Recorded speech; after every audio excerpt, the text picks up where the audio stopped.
All right, good morning. I've been up since way too early and I'm had coffee and it's been a morning. So let's get started and welcome to a webinar today. This is not going to be an hour long, even though that's what it's scheduled for. But we're going to talk to you today about using Microsoft Bookings to make your own appointment slots that are connected to your Outlook calendar so that students or other staff or faculty can make appointments with you and you don't have to worry about it conflicting with something on your calendar. First thing I'm going to talk to you about is browser. Actually, no, let's go through the agenda. Oh, my bad. I'm going to talk to you about using Edge and then the Microsoft, all of the apps, bookings, the bookings page, the settings, creating an actual appointment slot, and then how to send it and what it can be linked to. Personally, I never use Edge except for things that are linked to Microsoft. For example, I use Edge for Germanna Central. I use Edge for Microsoft Bookings. Now, to find Edge, what you're going to want to do is go to your search bar and just literally type in Edge. And this is the symbol that you're looking for. When you click on that, it's gonna open. And the one thing that you're going to want to do is you're gonna want to sign into the browser. The reason that you're going to want to sign into the browser, it's going to keep you from having to constantly pick up your phone and get it to multi-factor authenticate. You will have to do it, but not every single time you go. So what you're going to do is you're going to open Edge. You're going to go up to the far right-hand corner, and there's going to be I think it's a gray circle. I don't know because my picture's in this one, so I can't remember. And you're going to click on that and you're going to sign in and you're going to use your germanna.edu email. And then it's going to ask you to do the normal things with your password. And then you're going to multi-factor authenticate. And then as you can see here, it's going to have your Germanna, and then you're going to know that your Germanna is going to, hold on, I just got a Teams message from someone. So hold on a second. So, and you're going to know that you're in the right place. So let me pop over to and share a new window with you. So now, and I know you're going to see some gray boxes, so let me move them out of the way. So now you can see I am in Edge. So if I go up here to the very top and I click, you can see that it says this is my work account, and this is the browser. Also, if I click here, this is going to tell me that I am signed in. So this is kind of the landing page for Edge, kind of, all stuff Microsoft, whatever. You can customize this or personalize it so that you don't have to see this. You can put in your own place so you get your own weather, whatever. I very rarely look at this. Nobody looks at this. I don't anyway. But when you land here, what you're going to want to do is this little box right here is very important because this is your app launcher. And your app launcher is where you're going to find all things related to Microsoft, such as Word and all of those things like Outlook, PowerPoint, Share, except if you notice in that list, you don't see bookings. So now I'm going to stop sharing and go back to my presentation. So now, once you've signed in and you click on the app launcher, you can click on that and then you can go to all apps. When you click on all apps, it's going to take you to a page that looks like this. But again, you don't see Microsoft Bookings. So you have a couple choices. So as you can see from here, you can get to Teams, You can get to Word, Excel, PowerPoint, OneDrive, and all of those things.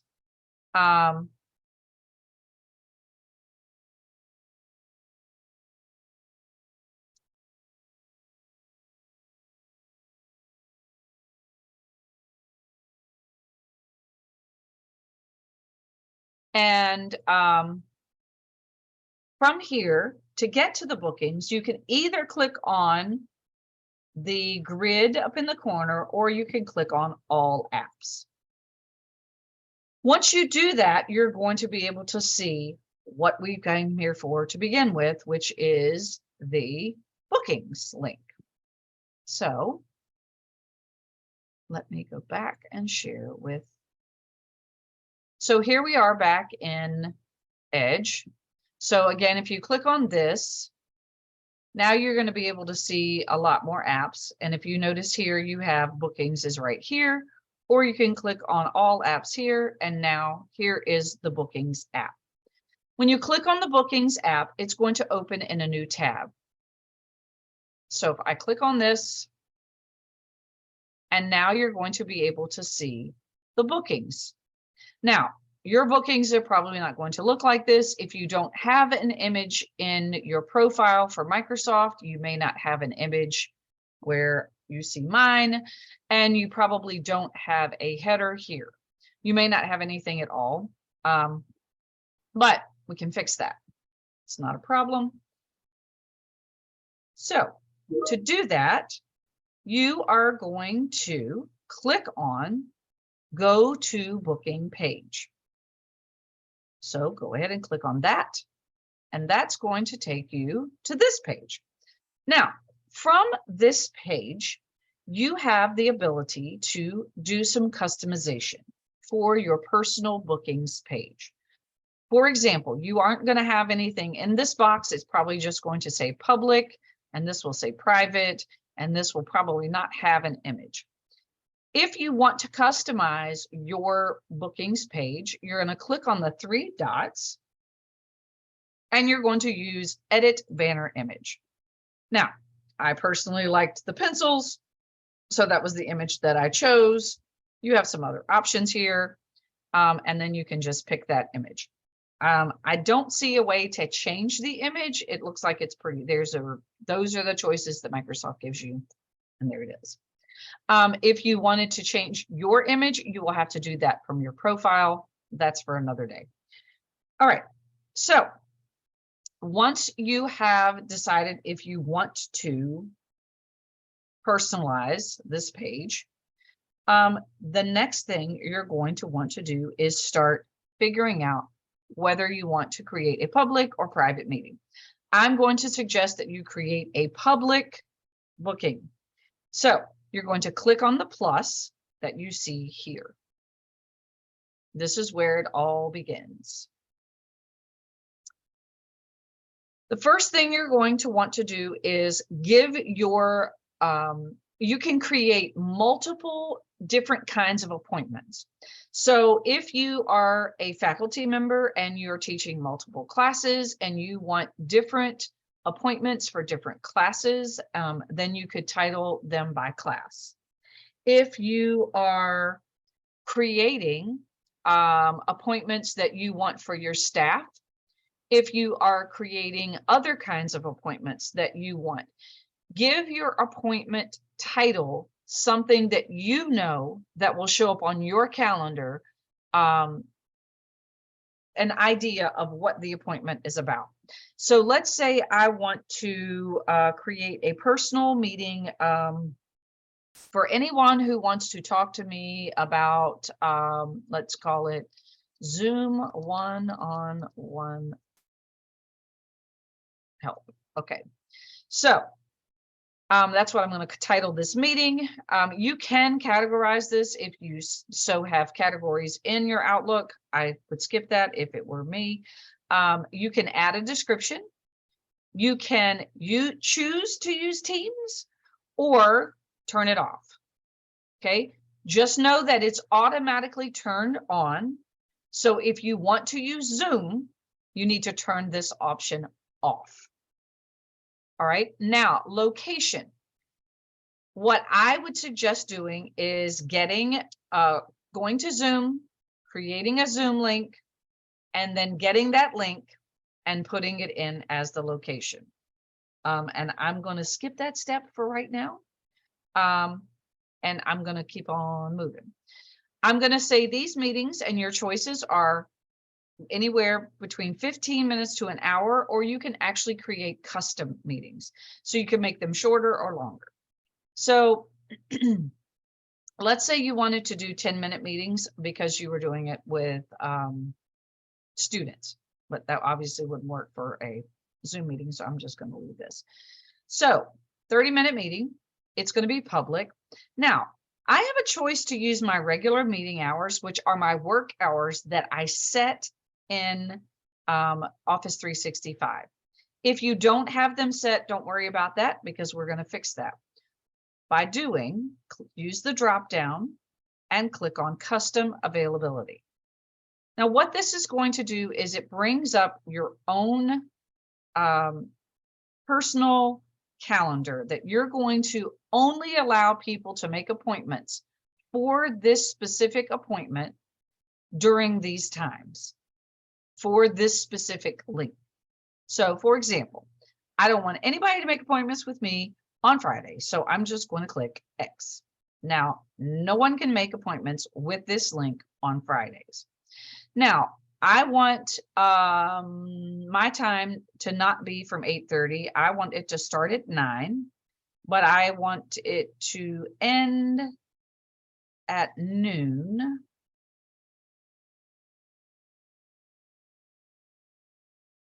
And then I want to add another time slot on Monday that begins at 2 o'clock and ends at 4:30. So now I have a custom time for these bookings. Now, understand that if I have something on my Outlook calendar that conflicts with those times, then those times will still not be available on Monday. But for this specific appointment, these these are the only times available in the 30-minute slots that I have stated. I can do the same thing for Tuesday, Wednesday, Thursday. I can make them or change them, and you can add extra additional time blocks if you choose. But remember that this is tied to your Outlook calendar. So as long as you keep your Outlook calendar up to date, people cannot double book with this booking link. The next thing you're going to want to click on is the advanced option. And the reason that I say that is you might want to add in some buffer time. So you may want to add in a couple minutes before and a couple minutes after as buffer time, so that you don't have that back to back to back to back to back to back to back meeting.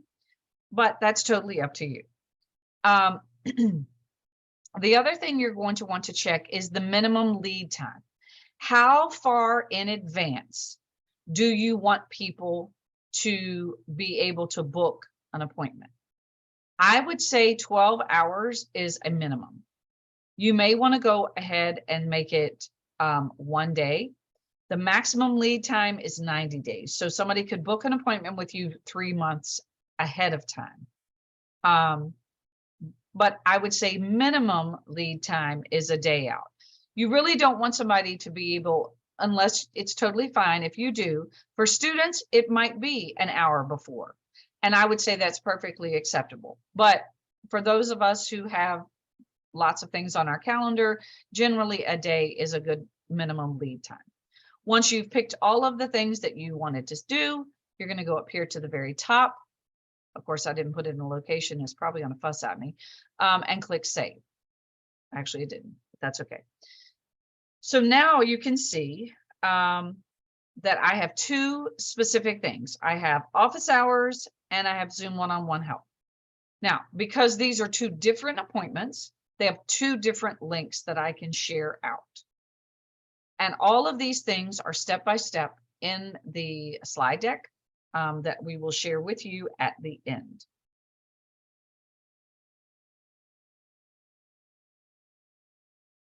So once you get to this page, if you click on the three dots, which is a menu, you're going to have some options. You can copy the link here. You can share. You can duplicate this. So for example, if I wanted to duplicate this meeting and then go in and make some edits to the meeting, for example, if I had office hours for one class and I wanted to just make a couple edits, I could duplicate it and then go in and make those edits without having to go in and type in all of the things, like it would save my Zoom link and whatnot. I could also change it from public to private, and then it would only be viewable for those with the link. And then, so now let's click on share, and I'll show you what happens.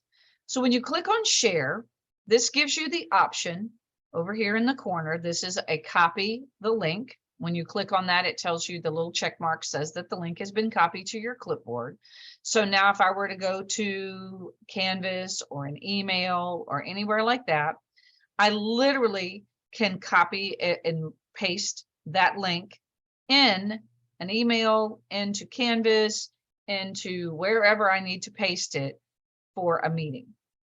Or because this is tied to our Outlook, I can click on email, and then I literally can start typing in somebody's name, and notice that automatically I can add an email.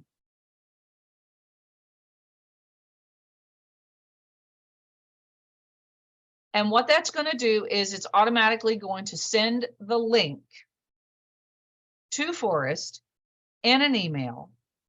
And it's not going to be pretty. It won't have my signature or anything like that. It's just going to have the appointment link so that it's very clickable. Again, this is tied to your Outlook calendar. This would not work for students. So for students, you're going to have to use the other option, which was copy link. There's also a share the entire page, which is up here.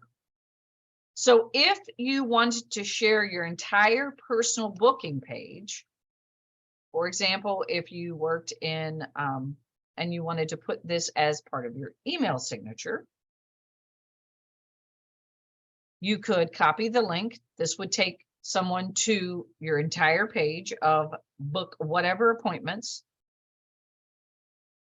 You could share by email. That's sharing your entire page with all of your appointments, or the new feature, which is adding this to your signature.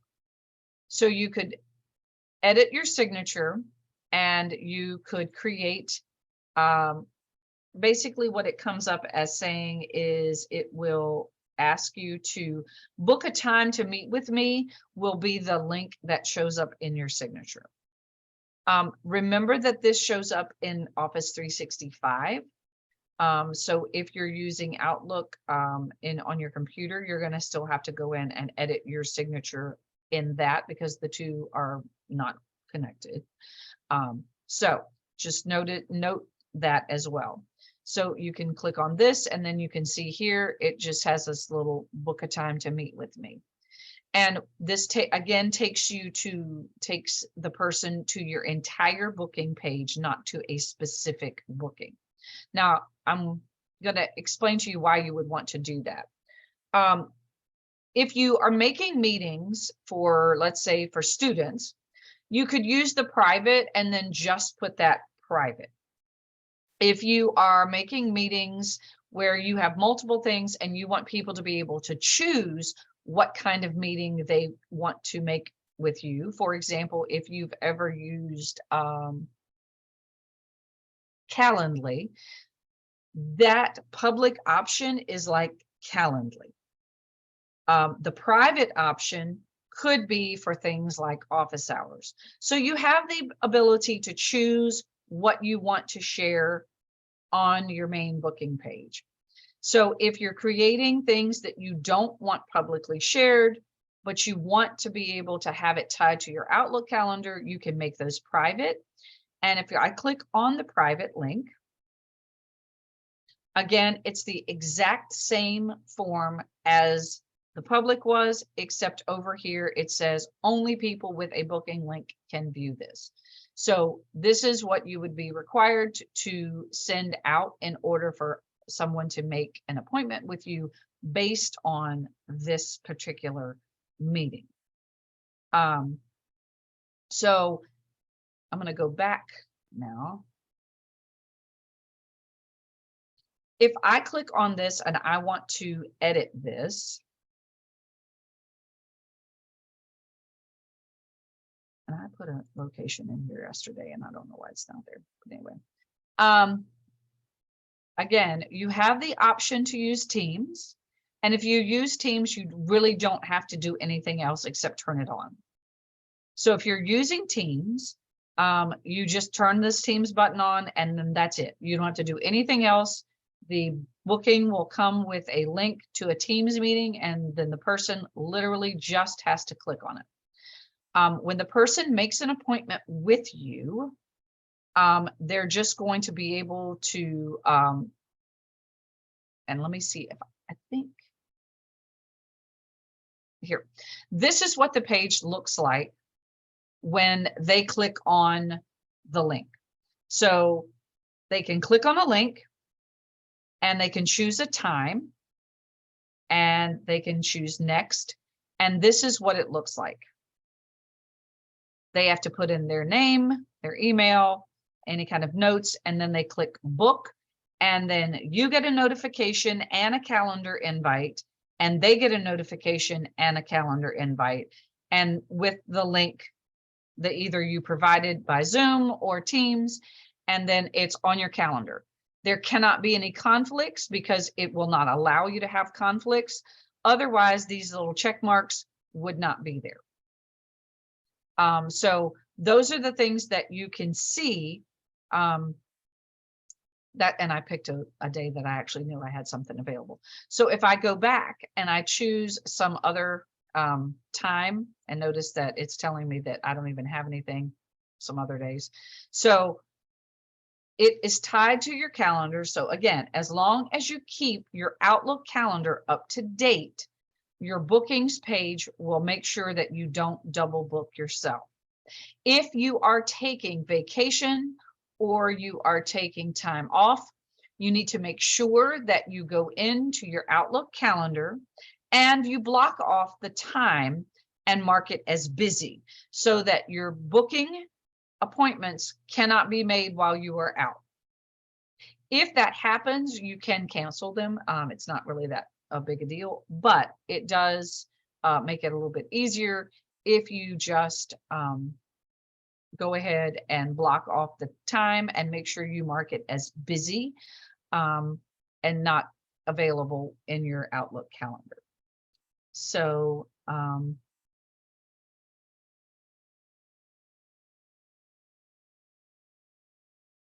no, I have students who use bookings to make appointments with me, and they do not have Outlook. So they do, the student does not have to have Outlook. They actually can have whatever because they will get an email, but it's on your calendar. So if you need to send them a reminder email like, hey, you made an appointment with me, sometimes I will do that as well. Let me go back over here to this. So just to go back a little bit. So you're going to click on the plus by public, add a title. You can choose a category if you would like. A location, so you can either add in a Zoom meeting or you can use Teams.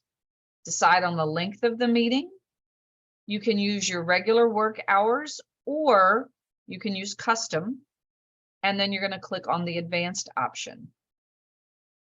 By setting custom meeting hours, this gives you time that you can make it very specific for that specific meeting so that you know you can't have, you know what those meetings are for, as well as the time when you want to be able to make yourself available for those specific meetings. The advanced options allow you to add buffer time to before and after, as well as a lead time for how far in advance you want those meetings to be made, both the minimum and maximum lead time. So maximum is 90 days. I think you might be able to make that longer ahead, and then the minimum is an hour. When you share your appointment, you either can share the appointment itself by clicking on the 3 dots and use the copy link or the share option. You can also duplicate it if you want to have multiple ones and then make small edits. And then you can change it from a public appointment to a private appointment by simply clicking this option. And then if you just want to delete it, you can do that from the same menu option as well. Other ways to share your entire booking page: from the main page, if you go to the green share option, yours may not be green, that's the theme I chose, but there is a share option here. You can click on copy link, you can share by email, or you can add it to your email signature that is in Office 365.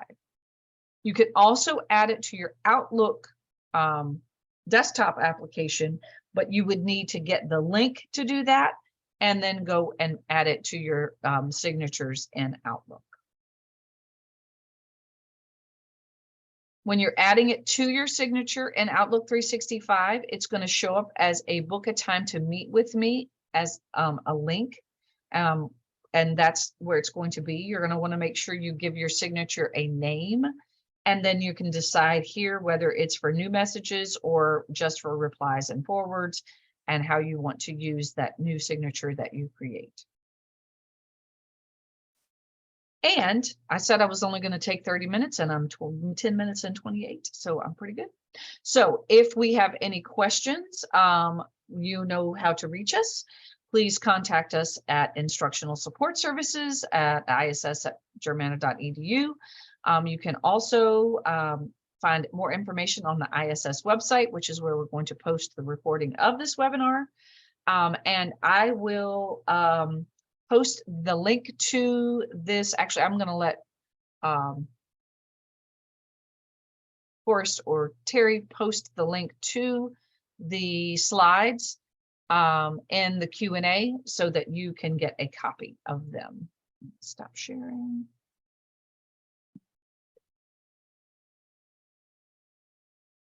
And hopefully that kind of helped everybody figure out how to create your Microsoft Bookings page. If you have questions or you get stuck and you are confused and have anything, other problems or issues, please feel free to ping me on Teams or email, and I will be glad to answer.